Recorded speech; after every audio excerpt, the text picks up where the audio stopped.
Allez, on est de retour pour la deuxième partie de la grande team. Merci de votre fidélité. Vous êtes très nombreux à nous suivre sur le canal 99, StarTime 740, la TNT numéro 3 ou encore sur l'application RTI Mobile et on vous en remercie. Alors pour ceux qui viennent d'arriver, qui viennent de prendre le train en marche, eh bien nous sommes en compagnie d'Eugène Diomandé, le président du COS Sport de San Pedro et candidat... Oui, on peut le dire. Non, pas virtuel, candidat jusqu'au bout. Candidat jusqu'au bout, voilà la premier candidat et je serai le dernier. Ah bon, C'est-à-dire un gagnant, tout simplement. C'est tout ce qu'on vous souhaite. Bonsoir Roger Stéphane. Bonsoir Tia. Voilà notre invité. Là. Bonsoir Président. Bonsoir. Très heureux de vous avoir. Et on se connaît déjà un peu, non? Oui, il nous est arrivé de vivre quelques aventures du côté du Mali. À l'époque avec quelques mésaventures, c'était oui, pas des parce aventures. Quand on a été lapidés, ce sont des mésaventures. Oui, parce qu'à la vérité, le COE, votre équipe avait été éliminée par une équipe malienne. Et à l'époque, j'étais envoyé spécial d'une autre maison. Oui, oui. Sur le coup. Ouais. On a souffert ensemble. Mais c'était bien. Sous le Koulouba. Allez, tout de suite, c'est l'heure du débat. Les clubs ivoiriens face au coronavirus. Vidéo explicative et puis on se retrouve juste après. Le coronavirus n'épargne aucun continent. Plusieurs pays subissent les ravages de cette pandémie. Conséquence, tout presque est à l'arrêt. Le football ivoirien peut en témoigner. Depuis l'annonce des mesures prises par le Conseil national de sécurité, le ballon a cessé de rouler, tout le monde au repos. Dans ces conditions, comment les dirigeants gèrent-ils leur formation sportive? Comment vivent les clubs ivoiriens face au coronavirus? C'est le débat du jour.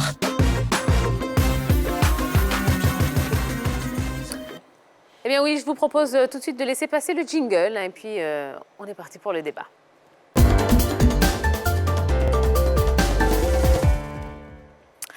Alors, comment vivent les clubs ivoiriens face au coronavirus? La question qu'on va poser également sur la page Facebook de la 3 est la suivante. Les clubs ont-ils les moyens de gérer les salariés et de faire face à leurs charges pendant toute cette crise sanitaire? N'hésitez pas à envoyer vos commentaires, envoyer vos petits messages sur la page Facebook de la 3 ou encore sur le Facebook Live. Alors, vous également, en prenant les petites ardoises, évidemment. Voilà, oui ou non. Donc, les clubs ont-ils les moyens de gérer les salariés et de faire face à leurs charges? Oui ou non?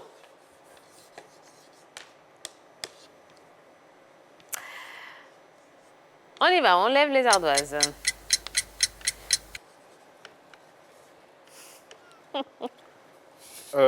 Bon, j'ai écrit très petit, parce que je suis conseiller de premier chef. J'ai mis non en Côte d'Ivoire. Non en Côte d'Ivoire. Eh bien, allez-y. Sinon, mes joueurs vous appelleraient tout de suite. On parle justement de ça. Un reliquat de salaire. Alors ça tombe bien, on parle des clubs ivoiriens. Donc, vous avez dit non. Pourquoi? Non, les clubs ivoiriens n'ont vraiment pas de moyens. Et c'est ce qui explique aujourd'hui tous les mauvais résultats. Et disons, la fuite des jambes habiles en Côte d'Ivoire.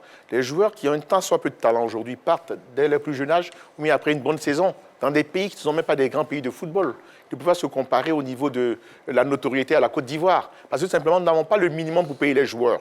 Aujourd'hui, bon, grâce à Canal au niveau de la première division, c'est vrai, il y a une embellie, mais c'est insuffisant. On ne peut pas faire du football de haute compétition aujourd'hui au plus haut niveau avec, 75 millions. On nous dirait que c'est peut-être une recette additionnelle. Il appartient aux clubs qui sont des associations privées de trouver de l'argent, mais le tissu économique en Côte d'Ivoire ne s'y prête pas.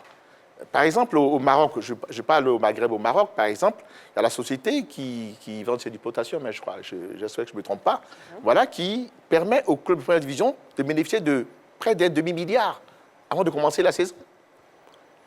Et en plus, il y a la manne qui est fournie par les relations, traditionnelles, religieuses avec les pays émiratis, qui payent très très bien les joueurs. Par exemple, aujourd'hui, on a un gros problème. Du fait que nous soyons confinés, c'est le terme, confinés au plan financier, on est obligé de brader nos joueurs à des tarifs, ridicules. Ouais. Voilà, entre ce dernier qui les vend à 5 millions, de 5 millions à 25 millions de francs CFA. Et ces mêmes joueurs prennent de la plus-value dans des pays maghrébins et sont revendus dans les pays émiratis à 1 million de dollars, 2 millions de dollars. Et la plus-value aujourd'hui. Et ces clubs-là s'enrichissent grâce, à la chair à canon des joueurs africains. Donc je pense qu'il y a une question de volonté politique. Il faut repenser la politique sportive en Afrique de manière générale et en Côte d'Ivoire en particulier. En particulier. Non, je dis, Président, vous posez un problème général. Mais dans le cas d'espèce, sur la situation du coronavirus en ce moment, comment vivent les clubs? Est-ce qu'ils tiennent les charges? Les clubs vivent difficilement. Oui, mais Président, vos clubs-là, ils ne fonctionnent pas comme les clubs riches. Ils n'ont pas les mêmes revenus. Les clubs riches, ils fonctionnent sur les abonnements. Vous n'en avez pas. Non. Les clubs riches, ils fonctionnent sur les entrées des tickets au terrain. Chez vous, là, ce n'est pas beaucoup. Les clubs riches, ils vendent des produits dérivés. Vous n'en vendez pas. Les clubs riches, ils ont des sponsors, ils ont de la publicité. Et il y a du commerce qui est fait, il y a des boutiques autour des stades. Les clubs riches en vivent. Mais vous n'en avez pas. On n'en a pas. Donc vos entrées financières, je veux dire, n'ont pas pris un coup. Parce que vous n'avez pas toutes ces activités qui est totalement différent de la réalité des clubs riches. Si le Real de Madrid peut perdre beaucoup d'argent, ce n'est pas le cas pour le CW Sport de San Pedro, en cette situation pareille. Non, pour le CW Sport de San Pedro. Oui, comme je vous disais tout à l'heure, les clubs n'ont pas de recettes. J'explique que le tissu économique, socio-économique ne permet pas aux clubs d'avoir suffisamment d'argent. Les clubs vivent de quoi? En dehors de la subvention, la subvention squelettique qui leur est distribuée, les clubs vivent effectivement du mécénat de leur président. Bon, le président, c'est un homme d'affaires. Je veux dire, dans cette période de confinement où tout marche au ralenti, il subit le contre-coup à titre personnel donc du coronavirus. Et du coup, ces libéralités, ces engagements vis-à-vis de ces joueurs ont du mal à se tenir aussi. Donc il y a une conséquence parce que aujourd'hui, un club de seconde division, par exemple, a besoin de vivre avec un minimum de 100 millions de francs CFA. C'est un minimum, hein, un strict minimum. La subvention serait de 25 millions de francs CFA. En comptant toutes les charges, les salaires, les déplacements, je veux dire les frais médicaux et tout ça, mais ça veut dire que le président, il y va de sa poche pour 75 millions, pour les 3/4 du budget. Alors quand ce président se trouve impacté par les effets du coronavirus, forcément, ça rejaillit sur ses prestations financières vis-à-vis de ces éléments au club. Henri Jo. Alors, sincèrement, Jojo me manque, donc j'ai fait un peu de Jojo. J'ai mis oui. Oui, mais je ne comprends pas votre changement de... Voilà, il faut que je change. Voilà, d'accord. Donc, finalement, c'est quoi? C'est oui ou c'est non pour vous? C'est non. Non, d'accord. Pourquoi? Voilà. Non, parce que on se rappelle, récemment, on parlait de la Ligue anglaise qui avait décidé comme ça d'aider les clubs de division inférieure. On se rappelle de cette réflexion au niveau de la FIFA d'aider les fédérations à pouvoir fonctionner pendant ce moment-là. Et c'est dans la même situation que se trouvent nos clubs en Côte d'Ivoire ici. C'est dans la même situation. Je ne pense pas qu'avec l'arrêt du championnat, les clubs puissent vraiment continuer à fonctionner normalement comme ils le faisaient avant. Le président parlait à l'instant de subventions qui ne vient souvent pas de façon régulière. Il y a peut-être une partie qui est donnée en début de championnat, il y a une autre partie qui est donnée en milieu de championnat, et puis peut-être à la fin. Souvent même, celle de la fin réjaillit sur le début du championnat de l'année suivante. Donc souvent, c'est compliqué. Si actuellement, il n'y a pas de subvention, d'entrée concernant cette subvention-là, on est en milieu de championnat, on peut le dire comme cela. Alors, ils fonctionnent comment?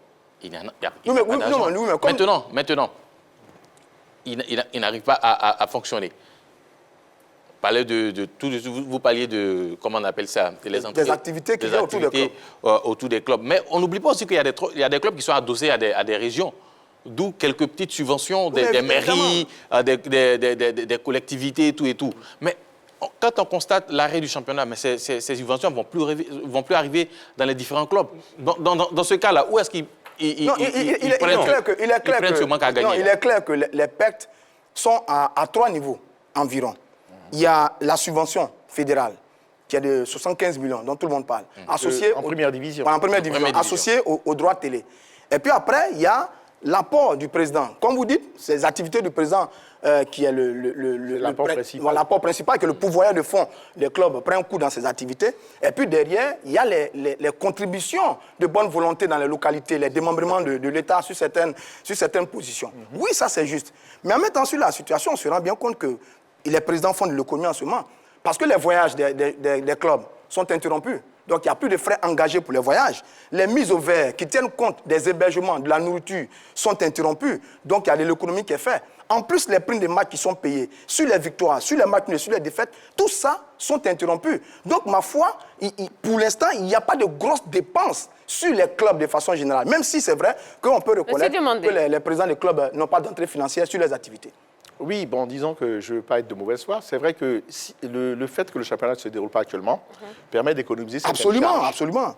Nous, au COE, effectivement, nous avons entrepris et nous nous sommes promis, avant la reprise du championnat, de régulariser les arriérés. C'est ce que nous avons commencé à faire et nous allons continuer dans ce sens-là. C'est vrai. Mais je veux dire, ce n'est pas suffisant. Au niveau de la Fédération de football, qui bien sûr, ne veut pas jouer l'assistance sociale, ce n'est pas son rôle, c'est vrai, mais je pense que connaissant la situation particulière et environnementale du football ivoirien, il faut prévoir un fonds de compensation, en quelque sorte.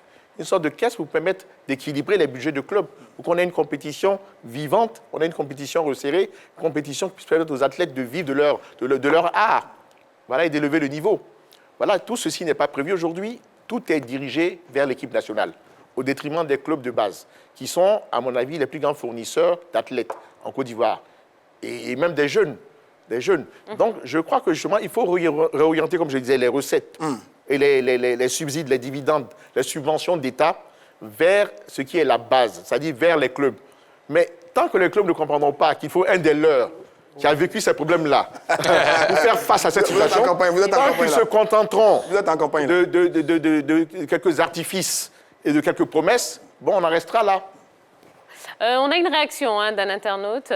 Qui pré-médiateur, ce n'est même pas évident pour certains clubs européens, à fortiori sous nos tropiques. Pour parler de nos difficultés, ici, ça sera compliqué, mais après, Roger Stéphane a parlé également de la subvention, de la fédération.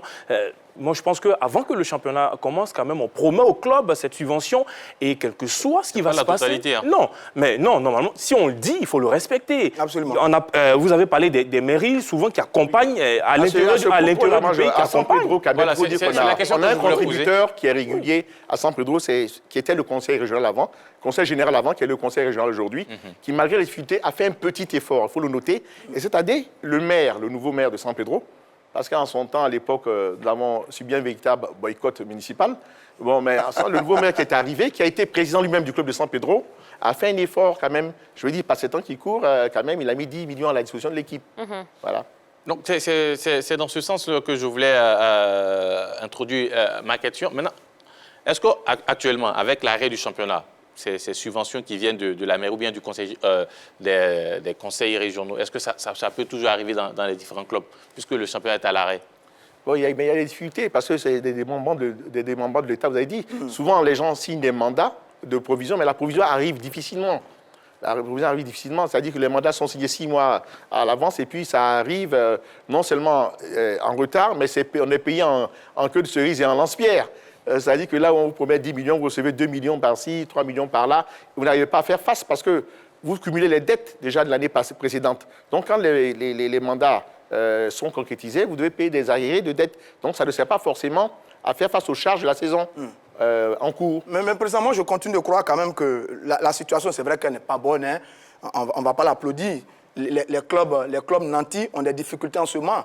On parle de licenciement, on parle de réduction des salaires, toute la publicité est arrêtée, etc., etc.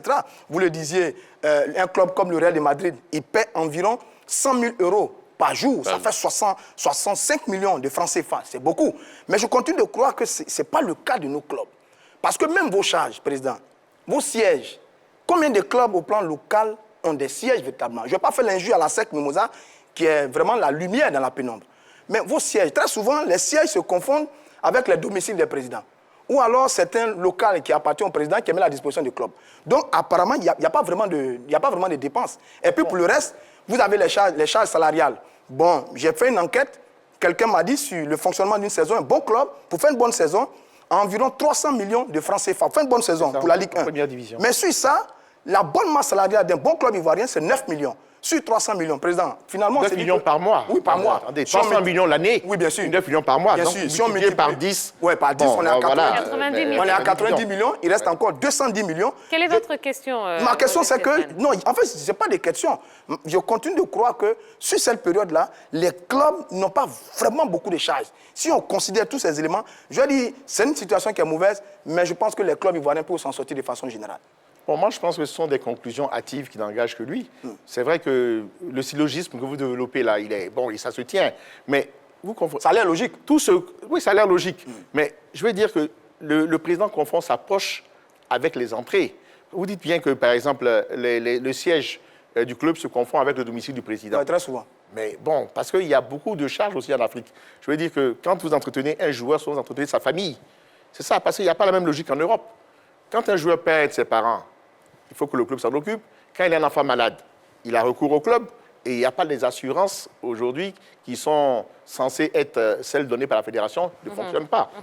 Voilà, je veux dire, il y a des dépenses, extra-sportives qui n'ont rien à voir avec celles des clubs européens. Non, c'est clair. Bon, alors, quand vous me dites 300 millions un budget, 300 millions, un budget d'un club de première division, c'est qui est raisonnable?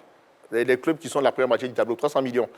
75 millions de subvention fédérale, et puis peut-être si on compte les petites subventions, 90 millions. Mais d'où vient le reste? L'approche du président. Alors quand il peut souffler un peu, mais il consacre son argent à autre chose, à sa famille, ou bien à ses affaires aussi. Il essaie de voir comment il jongle. C'est ça. Allez, on a une autre réaction. Brice Aubin-Bodje, même quand le championnat bat son plein, c'est compliqué de remplir les engagements à plus forte raison pendant cette période. Vous êtes d'accord, M. Diomandé, avec ce que notre internaute dit? Vous pouvez répéter, s'il vous plaît. Il nous a écrit, il nous dit, même quand le championnat bat son plein, c'est compliqué de remplir les engagements à plus forte raison pendant cette période. Oui, c'est vrai que on a les clubs, c'est-à-dire les dirigeants, on peut avoir la tentation de souffler un peu. Mais sinon, effectivement, avec moins de charges, on devrait pouvoir faire face aux menus dépenses et essayer de régulariser les situations. Clairement. Voilà, ça c'est ce que je dis. Et là, par exemple, je rejoins un peu Stéphane sur ce plan-là. Disons que dans ce genre de période-là, puisqu'on n'a pas de dépenses pour les frais d'entraînement tous les jours, on ne fait pas place aux déplacements, et tout ça, on devrait pouvoir essayer de régulariser la situation. Comme je le dis, bon, on vit un peu comme ça au petit bonheur la chance. Hein. Voilà, ça dépend ça dépend des engagements et des pressions que le président a à titre personnel. Qu'est-ce que les clubs ivoiriens peuvent faire justement pour gérer cette crise? Ben, écoutez, moi je pense que c'est vrai qu'il ne faut pas trop se tourner vers l'État. Mais là encore, moi je dis, l'État, aujourd'hui le football est une activité publique d'intérêt général. Même si on a affaire à des associations privées au niveau des clubs, le football, dans chaque club de football, on entretient à peu près une cinquantaine de personnes, au minimum, 50 de personnes. Donc, les clubs de football mènent une action sociale, à mon avis, de grande envergure. De grande envergure qui empêche la délinquance, qui empêche la criminalité et qui permettent aux jeunes de pouvoir avoir un exutoire et un espoir pour leurs ambitions futures. Donc je pense que l'État doit prévoir quelque chose dans ce sens-là. C'est à cause de ça que je dis qu'il n'y a pas de politique sportive à proprement parler. Quand je vais au Maghreb, l'État est pleinement impliqué, non seulement dans la construction des infrastructures, ils n'attendent pas qu'il y ait une organisation de Coupe d'Afrique depuis longtemps, mais elle est impliquée dans la recherche de financement. Elle oblige les industriels, les sociétés industrielles à financer les clubs. C'est une obligation. On ne sait pas une libéralité ici. Les gens ont le choix de financer ou pas un club de football. Et comme je dis, la plupart du temps, pour vous parler de San Pedro, donc il y a plein qui a un tissu économique assez riche, on n'a jamais eu de sponsor à San Pedro, au-delà du conseil général et aujourd'hui un peu de la mairie. Parce que les gens préfèrent financer des spectacles avec des filles au rein de roseau plutôt que de s'occuper des clubs voilà, qui entretiennent des jeunes. Président, vous l'avez dit. Mais oui, vous l'avez dit là. Vous lancez des spectacles de showbiz la plupart du temps. Je ne sais pas quelles sont leurs retombées, leurs dividendes. Bon, mais en fait, je constate que nous, au CO, on a été vraiment délaissés vraiment par les opérateurs économiques à San Pedro.